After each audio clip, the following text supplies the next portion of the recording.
Next is a class on the Srimad Bhagavatam, first canto, third chapter, text number 11, given by His Divine Grace, A.C. Bhaktivedanta Swami Prabhupada, recorded on September 17th, 1972, in Los Angeles. Translation. The sixth incarnation of the Purusha was the son of the sage Atri. He was born in the womb of Anasuya, who prayed for an incarnation. He spoke on the subject of transcendence to Alarka, Prahlada, and others, Jadu, Hoi Hoi, etc. The Lord incarnated himself as Dattatreya, the son of Rishi Atri and Anasuya. The history of the birth of Dattatreya as an incarnation of the Lord is mentioned in the Brahmanda Purana in connection with the story of the devoted wife. It is said there that Anasuya, the wife of Rishi Atri, prayed before the Lords Brahma, Vishnu, and Shiva as follows: My lords, if you are pleased with me, and if you desire me to ask from you some sort of blessings, then I pray that you combine together to become my son. This was accepted by the Lords, and as Dattatreya, the Lord expounded the philosophy of the spirit soul, and especially instructed Alarka, Prahlada, Jadu, Hoi Hoi, etc. So, here we see that you can have God as your son.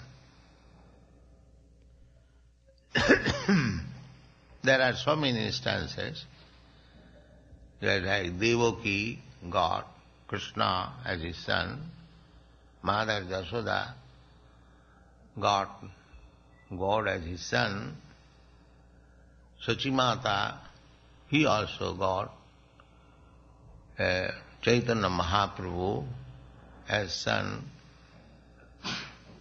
So, this is better philosophy than to accept God as Father. That is, especially in the Vaishnava philosophy. Others, the impersonalist, voidists, they have no conception of God. Void is, ultimately, everything is zero, and the impersonalist, God has no form, and both are the same thing, in a different language. Void is, they say, ultimately there is nothing but zero, and the impersonal statement that maybe something, but it is not person, it is impersonal. Therefore, in the Padma Puran, this Buddhist theory, voidism, and the Shankar's theory, impersonalism, they are taken as one and the same.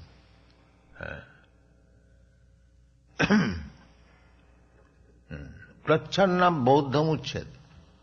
Prachannam Bodha. The Buddhists, they decline to accept the authority of Vedas.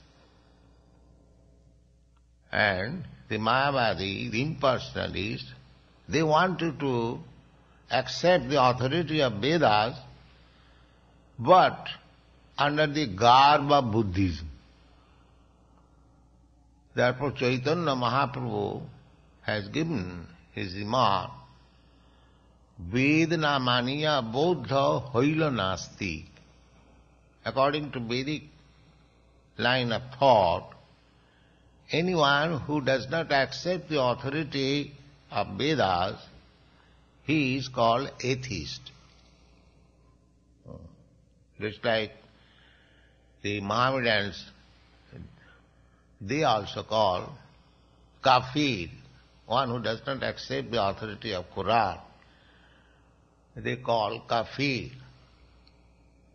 And Christians also, they call heathens. So there are different terms. So, according to our Vedic line of thought, anyone who does not accept the Vedic way of life, he is called atheist. Therefore, a Buddhist, according to Vedantis, Buddhists are called atheists. Actually, Buddha philosophy does not accept God, neither soul. They simply philosophize on the material elements. And they want to finish the material, dismantle the material elements, Nibbana. So Chaitanya Mahaprabhu has remarked that the Buddhists are honest. They frankly say that we don't accept your Vedas. But the Shankarites, they are cheaters, because they are accepting Vedas but on the basis of Buddha philosophy. That is cheating. So, there are many conceptions of God, but here is a conception of God, to accept God as Son. That is only in Vaishnava philosophy. Because we are eternal servants of God. That is our philosophy. Jive Swarupai Nitya Krishna Das. The living entity, real constitutional position is to serve God. We have several times explained this fact, that a part and parcel of God must be engaged in the service of the Lord. Just like this finger is part and parcel of my body, its duty is to serve the body. It has no other duty. The finger cannot go elsewhere and serve something else. It must serve my body. Therefore it is part and parcel. Similarly, if I am part and parcel of God, then my only duty is to serve God. This is Vaishnava philosophy.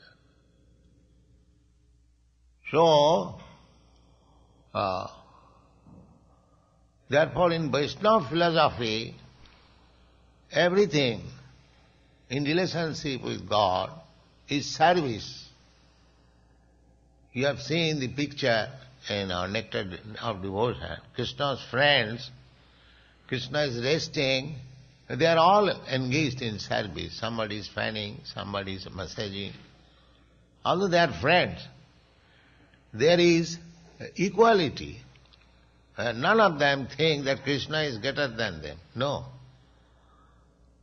They think Krishna is our friend, a very nice friend, very beautiful friend, and a very powerful friend. Every day they go to the forest and they see one demon is killed by Krishna. So they become very much devoted. Their love for Krishna increased by seeing Krishna's activities, beauty, opulence. Similarly, the gopis, say they did not think Krishna is God. They did not know. Even Mother Jasoda, Nanda Maharaj, all the inhabitants of Vrindavan, they did not know, neither they did care to know whether Krishna is God or not. They simply loved Krishna without any identification. We are worshipping God, Krishna, because we are impressed with so many things that Krishna is the Supreme Lord, He is the Absolute Truth. Therefore we are little inclined, all right, let us serve Krishna, if He is God. There is some condition. Krishna is God, so if I do not love, if I do not worship, then maybe something wrong. So, there is business. But amongst the gopis and the cowherd boy and the Vrindavan, there is no business. We love Krishna unconditionally, that's all. We do not know anything except Krishna. This is Vrindavan atmosphere.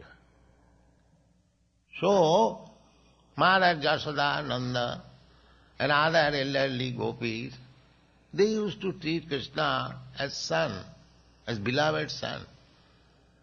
Because if we accept God as father or mother, there is conception of mother also. The Shaktas, there are many devotees of Durga, Kali, they also accept the mother. The Christian accept as father. The conception of father and mother, that is good, but there is little service. Because children, they take service from the mother and father. They render very little service to the father and mother. Every children, every man, every woman has taken so much services from the father and mother. Everyone knows that.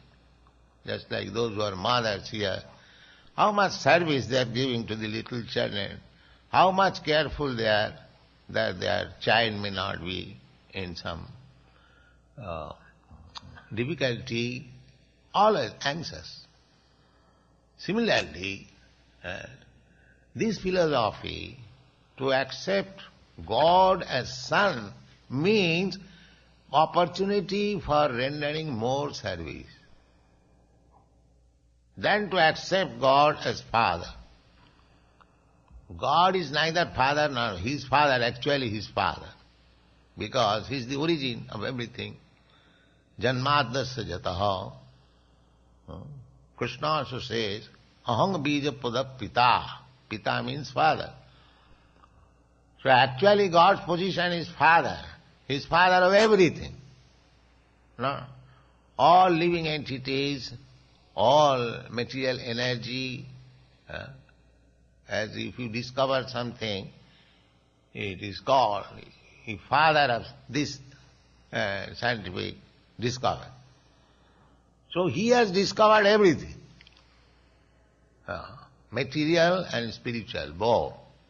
Therefore he is the original father of everyone, not only of the living entities, but also stones, woods, earth, water, fire, everything he has created. Bhumi rapana lo vayu khang mano buddhiriva. Prakriti me ashtadha, bhinna prakriti me ashtadha in the Bhagavad Gita. So he has created everything. He is actually the father. But out of love, the devotees, they accept the father as son to give more service.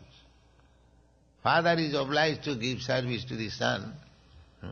He has given birth, therefore he has obligation to maintain the son, to give service. So, here if you accept God as son, then you cannot avoid the obligation of service. In other way you can avoid. This is compulsory. Therefore sometimes devotees, they pray. Here it is said, prayed for.